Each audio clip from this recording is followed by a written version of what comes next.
नमस्कार साथियों, जय हिंद, सत श्री अकाल। कैसे हैं आप लोग? आई होप कि आप सभी लोग बहुत अच्छे होंगे। देखिए, आप तो जानते हैं सीटेट जैसे एग्जाम को क्वालिफाई करने के लिए आपको चाहिए कुछ कीवर्ड या टैगवर्ड चाहिए, क्योंकि आप जानते हैं कि यही कीवर्ड या टैगवर्ड जो हैं हमारे एग्जाम में हमारे क्वेश्चन को सॉल्व करने में हमारी मदद करते हैं साथियों।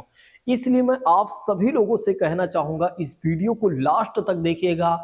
आज मैं आप लोगों को जो कीवर्ड या टैगवर्ड बताने वाला हूं, ये मान के चलिए आपके एग्जाम में काफी ज्यादा आपकी मदद करेंगे। साथ ही साथ अगर आप देखेंगे तो इस वीडियो में मैं आप लोगों को ये भी बताने वाला हूं कैसे आप 90 या 82 मार्क्स लाकर क्या कर सकते हैं, अपने आप को सिक्योर कर सकते हैं। क्योंकि आप जानते हैं कि ये जो एग्जाम है साथियों क्वालिफाइंग नेचर वाला है।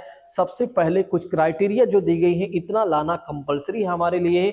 अगर हम इससे कम लेकर आते हैं तो मान के चलिए इस दौड़ से बाहर हो सकते हैं साथियों। इसलिए जिन छात्रों ने काफी अच्छी तैयारी किया है उनके लिए भी यह कारगर होगा, और जिन छात्रों की कम तैयारी हुई है या जिन्होंने बिल्कुल तैयारी नहीं किया हुआ है उनके लिए भी यह कारगर है साथियों। लेकिन इस क्लास को आगे बढ़ाने से पहले मैं आप सभी लोगों से कहना चाहूंगा कि आप सभी लोग अपने नैतिक धर्म का पालन जरूर करिएगा।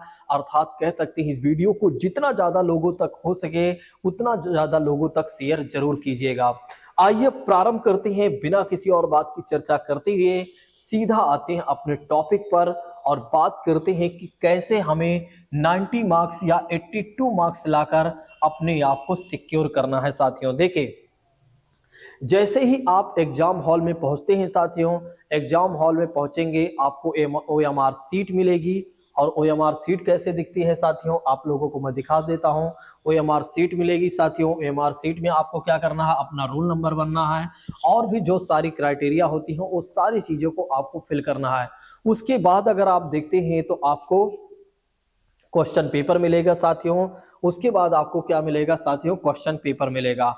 और क्वेश्चन पेपर मिलने के बाद आपको क्या करना है, एक बार ऐसे ही एक तरह से पलट लेना है, पूरा एक तरह से शुरू से लेकर लास्ट तक एक बार देख लेना है।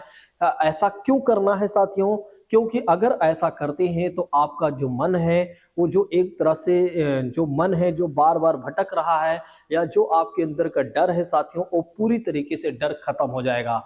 यानी कि आपका मन स्थिर हो जाएगा और आपका दिमाग जो है वो भी अच्छे से चलने लगेगा और आप अपने आप को संतुलित कर लेंगे। अब अगर आप देखते हैं तो एग्जाम हॉल में आपको क्वेश्चन पेपर मिल गया। अब आपने अपने मन को स्थिर कर लिया। अब बात आती है क्वेश्चन को सॉल्व करना है, यानी कि आपको प्रश्न पत्र सॉल्व करने हैं। देखिए, प्रश्न पत्र को अगर सॉल्व करना है तो इसे 3 स्टेज में आपको लेकर चलना है। कितने स्टेज में लेकर चलना है साथियों, तो 3 स्टेज में इसे लेकर चलना है। समझिएगा आप सभी लोग। देखिए, पहले स्टेज की बात करते हैं तो फर्स्ट स्टेज सबसे सरल है। अगर आप चाहें तो इस स्टेज में बहुत अच्छे मार्क्स लेकर आ सकते हैं। देखिए समझिएगा, जैसे आप जानते हैं कि 30 नंबर की CDP आएगी, 30 नंबर की हिंदी आएगी साथियों, 30 नंबर की इंग्लिश या संस्कृत आएगी साथियों। जो पेपर 2 देने जा रहे हैं छात्र उनकी बात करते हैं तो SST या साइंस या मैथ की बात करते हैं तो 60 नंबर के तो ए आएगी साथियों। उसके आएगा या इन विषयों से क्वेश्चन पूछे जाएंगे, ठीक है, 60 नंबर के होंगे। उसके बाद जो पेपर 1 वाले छात्र हैं उनकी बात करते हैं तो EVS 30 नंबर का आएगा। और उसके बाद अगर आप देखते हैं तो मैथ की बात करते हैं तो मैथ भी उनके लिए 30 नंबर का रहेगा साथियों। चलिए समझिएगा। देखिए, पहले चरण में आपको करना क्या है। देखिए, पहले चरण में क्या करना है कि जैसे पहला विषय हो गया CDP, पहला विषय हो गया आपका CDP। तो CDP के आप 30 क्वेश्चन को क्या करिए, सॉल्व करिए। कैसे सॉल्व करिए, एक नजर में। जैसे अगर आप एक एक क्वेश्चन को देखते चल रहे हैं और हर क्वेश्चन को जब आप देखते चलेंगे तो आपको कई क्वेश्चन ऐसे दिखाई देंगे साथियों कि बिल्कुल एक ही नजर में आपके सही हो जाएंगे। जैसे अगर आपसे पूछा गया संज्ञानात्मक विकास के सिद्धांत के जनक कौन है साथियों, या एक तरह से अनुबंधन के सिद्धांत को किसने दिया है, पुनर्बलन के सिद्धांत को किसने दिया हुआ है, या इसी से रिलेटेड कह सकते हैं, या इसी तरह के क्वेश्चन को जो बिल्कुल इजी होंगे, जिनको एक ही नजर में देखने के बाद आप क्या कर लेंगे, सॉल्व कर लेंगे, उसमें सीधा आप क्या कर लेंगे, टिक लगा लेंगे साथियों। तो जैसे मान लेता हूं मैं 30 नंबर की CDP पूछी जाती है तो 30 नंबर में अगर आप पहली नजर में जाते हैं तो 15 15 क्वेश्चन के तो आराम से आपके सॉल्व हो ही जाएंगे, जो वन लाइनर के रूप में होंगे साथियों, जो एक तरह से ज्यादा पढ़ने की आवश्यकता नहीं पड़ेगी। उसके बाद अगर आप देखते हैं तो हिंदी की बात करते हैं, तो हिंदी में भी देखा जाए तो कहीं ना कहीं एक तरह से 15 नंबर तो आप ला ही लेंगे, कितना भी बेकार आप होंगे। उसके बाद अगर देखा जाए तो इंग्लिश या संस्कृत की बात करते हैं, जिन्होंने तैयारी की है या नहीं किया है, तो मैं मान के चलता हूं कम किया है तो 10 नंबर तो इसमें भी आ जाएंगे साथियों। उसके बाद अगर देखा जाए तो 60 नंबर की बात आती है साथियों, तो लगभग लगभग अगर देखा जाए तो 30 नंबर तो यहाँ भी कोई व्यक्ति ला ही सकता है। पहली नजर में ज्यादा कुछ इसमें करने की आवश्यकता है ही नहीं साथियों, ठीक है। तो पहली नजर में 30 नंबर आपके यहाँ आ जाएंगे। अब हम पहले पेपर 2 वालों के पूरा कैलकुलेशन कर लेते हैं, फिर पेपर 1 वालों के कैलकुलेशन करेंगे। देखिए अगर आप देखते हैं तो 30 नंबर ए हो गया, 30 10 40 हो गया, और अगर आप देखते हैं तो 15 15 30 नंबर ए हो गया, तो 40 प्लस 30 की बात करते हैं तो 70 मार्क्स आपको मिल गए। कितने मार्क्स मिल गए साथियों? 70 मार्क्स आपको मिल गए, बड़ी आसानी से आपको मिल गए 70 मार्क्स। अब क्या करिए, आप OMR सीट उठाइए और OMR सीट में 70 क्वेश्चन जो आपने एक नजर में सॉल्व किया हुआ है, उसको आराम से सारे गोले को फिल कर लीजिए। ध्यान रखिएगा, गोले को फिल करने के लिए आपको क्या करना है, बस एक तरह से देखिए ब्लैक पेन लेना है, ब्लैक पेन आपके पास होनी चाहिए। ऐसे देखिए, मान ले ये देखिए ए है गोला, तो गोला को ऐसे मत फिल करिएगा, ऐसे फिल करेंगे तो घंटों लग जाएंगे, ठीक है, और आपका सारा समय लॉस हो जाएगा। आप क्या करिए, जैसे एक गोला है तो इस गोले के बगल से बगल से कोने से लीजिए, और ऐसे ऐसे अगर आप करेंगे तो ऐसे आराम से आपका गोला फिल हो जाएगा। ऐसे अगर आप देखेंगे तो आराम से आपका गोला फिल हो जाएगा, और फटाफट आप क्या करिए, 70 क्वेश्चन जो आपने सॉल्व किया है वो 70 क्वेश्चन का गोले फिल कर लीजिए। जिससे क्या होगा साथियों, आपके दिमाग का जो स्ट्रेस बढ़ा हुआ है वो आपके दिमाग का स्ट्रेस कम हो जाएगा, और आपको पता चल जाएगा अब मैं सिलेक्शन के बहुत करीब हूं। अब कितने नंबर चाहिए, अगर देखा जाए तो जिन्हें 82 चाहिए साथियों, उनकी बात करते हैं तो उन्हें 12 नंबर की आवश्यकता है, क्योंकि 70 10 80 2 82 की बात करते हैं, तो जिन्हें 82 चाहिए उन्हें 12 नंबर चाहिए, और जिन्हें 90 चाहिए उनकी बात करते हैं तो उन्हें 20 नंबर चाहिए साथियों। अब 20 नंबर कैसे आएगा, ऐसे समझिएगा। अब दूसरे स्टेज की बात करते हैं। दूसरा स्टेज जो होगा थोड़ा से कठिन वाला स्टेज होगा, जैसे कि कई क्वेश्चन आपने देखा होगा जिनको आपको थोड़ा से दिमाग लगाने की आवश्यकता पड़ेगी, जिसमें 4 विकल्प में से देखा जाए तो 2 विकल्प तो आपको पता है कि ये दोनों विकल्प गलत हैं, और 2 विकल्प में से कोई एक सही हो सकता है। तो अब अगर आप करते हैं साथियों, तो मैं मान के चलता हूं कि यहाँ पर 10 नंबर तो आप बढ़ा ही ले जाएंगे, ठीक है, क्योंकि इतना तो CDP सबकी आ ही जाती है, ठीक है। 10 नंबर यहाँ की मैं बात कर लेता हूँ। उसके बाद अगर देखता हूं तो मैं 5 नंबर हिंदी की बात कर लेता हूं, नहीं तो यहाँ कम करके यहाँ बढ़ा देता हूं। फिर उसके बाद संस्कृत की बात करते हैं, तो 5 नंबर अगर आपने यहाँ बढ़ा लिया साथियों। उसके बाद 30 में से अगर देखा जाए तो कम से कम 30 क्वेश्चन में से और देखा जाए तो 10 क्वेश्चन तो और आपके आ ही जाएंगे। अब अगर आप देखेंगे तो जैसे अगर आप जोड़िएगा तो 10 10 20 हो जाता है, और 20 5 25 हो जाता है। ये देखिए, जो जनरल वाले थे जिन्हें एक तरह से 20 नंबर चाहिए था, उनका 25 नंबर आ गया, अर्थात कह सकते हैं 95 क्वेश्चन उनके सही हो गए। कितने क्वेश्चन सही हो गए? 95 क्वेश्चन सही हो गए हैं। अब वे क्या करें, एक तरह से अपने गोला को दोबारा फिल कर लें, अपने गोला को दोबारा फिल कर लें साथियों। और जिन्हें 82 चाहिए, ठीक है, सॉरी, जिन्हें 82 चाहिए तो उन्हें 12 की नीड थी, तो उनकी बात करते हैं तो उन्हें भी 25 नंबर ज्यादा मिल गया, तो समझ लीजिए कि वो और अंदर अच्छे से चले गए साथियों। फिर उसके बाद अगर आप देखते हैं, अब बात आती है कि कुछ ऐसे क्वेश्चन हैं जो बिल्कुल भी समझ में नहीं आ रहे हैं, तो तीसरे स्टेज में आप क्या करिए, एक तरह से अपना तुक्का लगाइए। तीसरे स्टेज में आप क्या करिए, तुक्का लगाइए, ठीक है। और अब तुक्का यदि आप लगाते हैं तो अगर जो आपके पास क्वेश्चन बचे हुए हैं 40-50 क्वेश्चन, ये मान के चलिए, उसमें तुक्का लगाते हैं तो 10-5 नंबर आपका आ ही जाएगा। और सोचिए कि एक तरह से 90 से ज्यादा मार्क्स आपके आराम से आ चुके हैं, और आपको चिंता करने की आवश्यकता नहीं है, आपने अपने आप को सेव कर लिया है। अगर इस ट्रिक से आपने किया तो मैं गारंटी लेता हूं कि इस एग्जाम को क्वालिफाई करने में आपको कहीं से लेकर कहीं तक कोई दिक्कत नहीं होगी। जिसने कम पढ़ा हुआ है या जिसने बिल्कुल भी नहीं पढ़ा हुआ है उसके भी इतने मार्क्स बहुत आसानी से आ सकते हैं। अच्छा, तुक्का लगाने में ज्यादातर कोशिश करिए बी और सी को एक तरह से टारगेट कीजिए। बाकी तुक्का लगाने वाली मैं ट्रिक बताऊंगा थोड़ा बहुत, ठीक है, उसको आप देखकर थोड़ा से अंदाजा लगाकर आप कर लीजिएगा, ठीक है।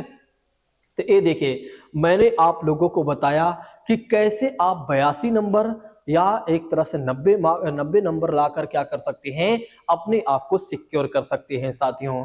चलिए अब हम बात करते हैं कुछ टैग। अच्छा, ईवीएस वालों जो पेपर 1 वाले हैं उनकी भी बात कर लेते हैं, तो वो भी इसी तरह से करेंगे, ठीक है। चाहे मैथ हो, ईवीएस हो, तो पेपर 1 वालों पर भी यही चीजें अप्लाई होंगी। अगर ऐसे ही एक तरह से करते हैं तो निश्चित तौर पर आराम से काम बन जाएगा। इससे देखिए, इससे आपका टाइम मैनेजमेंट भी हो पा रहा है। इससे आपका क्या हो पा रहा है, टाइम मैनेजमेंट भी हो पा रहा है कि आपने क्या किया, पहले स्टेज में जितने क्वेश्चन किया उतने के ओएमआर सीट में आपने गोला फिल कर लिया। फिर दूसरे स्टेज में जितना आपने किया उसमें आपने ओएमआर सीट में गोला फिल कर लिया। अब तीसरे स्टेज में जो आप कर रहे हैं, आप करते भी चल रहे हैं, गोला भी फिल करते जा रहे हैं, क्योंकि आप जानते हैं कि आपके पास अब समय बचा नहीं हुआ है, ठीक है। कई बार ऐसा मैंने देखा है बहुत सारे छात्रों का, उनके पास समय कम पड़ जाता है, सारे क्वेश्चन को सॉल्व कर लेते हैं लेकिन वो गोला नहीं फिल कर पाते हैं। लेकिन मैं कहता हूं कि जितना क्वेश्चन करते जाएं उतना गोला फिल करते जाएं, जिससे आपकी मेहनत बेकार ना जाए, नहीं तो फिर कोई मतलब नहीं होगा आपकी पढ़ाई और तैयारी करने का साथियों। चलिए चलिए अब हम आगे बढ़ते हैं। जो हमारे पास कीवर्ड हैं इनको ध्यान रखना जरूरी है।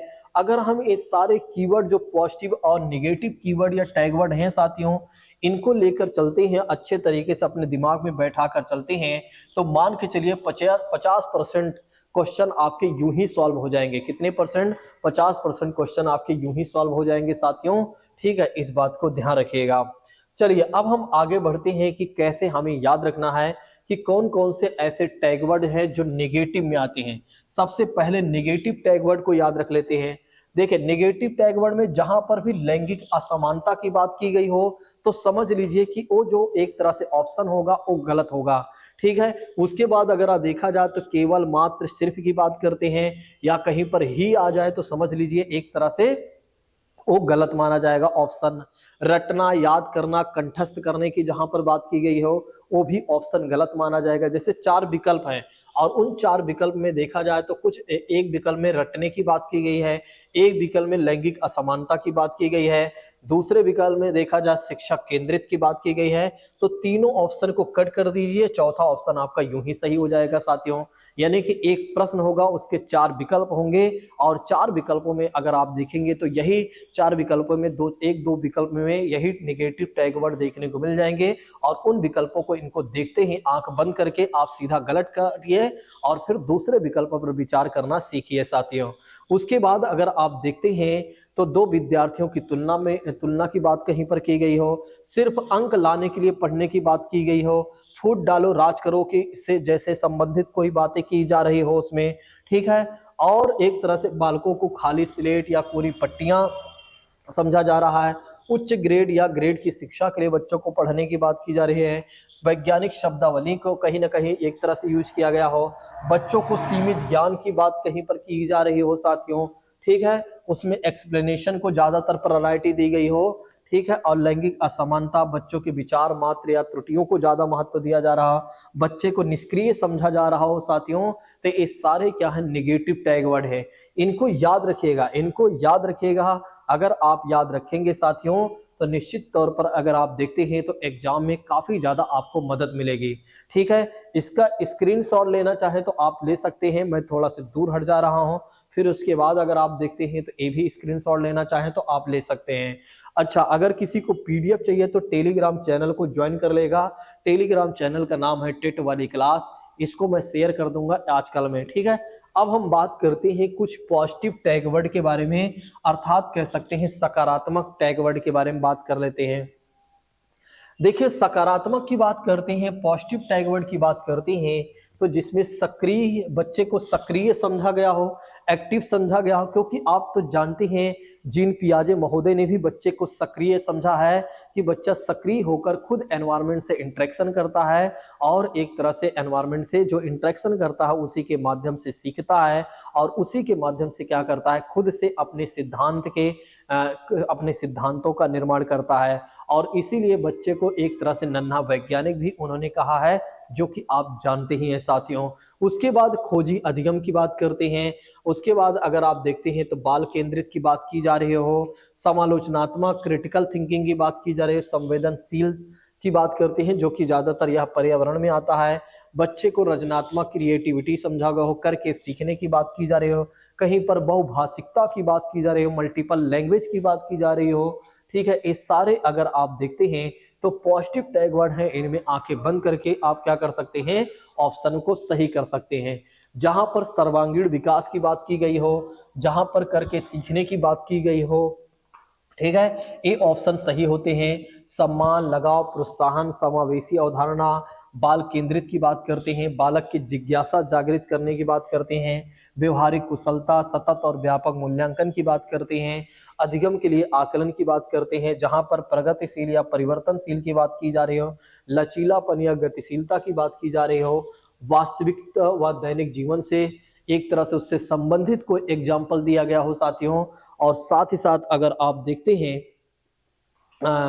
तो लोकतांत्रिक, देखें हर क्लास में या स्कूल में क्या होना चाहिए कि डेमोक्रेसी होना चाहिए। हर बच्चे को एक तरह से कहीं ना कहीं कि प्रश्न पूछने का अधिकार होना चाहिए और टीचर का कर्तव्य बनता है कि सभी को समान भाव से देखे साथियों। एक तरह से अगर आप देखते हैं ऐसी चीजें की जहां पर बात की गई हो तो समझ लीजिए कि वो पॉजिटिव टैग वर्ड है और उस ऑप्शन को सही करिए, आगे बढ़िए। समावेशी कक्षा या शिक्षा की बात करते हैं, सामग्रियों की बात करते हैं, विभिन्न संदर्भों में भाषा का प्रयोग, सृजनात्मकता, जहां पर ट्राई प्रयास करने की बात की गई हो, समायोजन या अनुकूलन की बात की गई हो साथियों।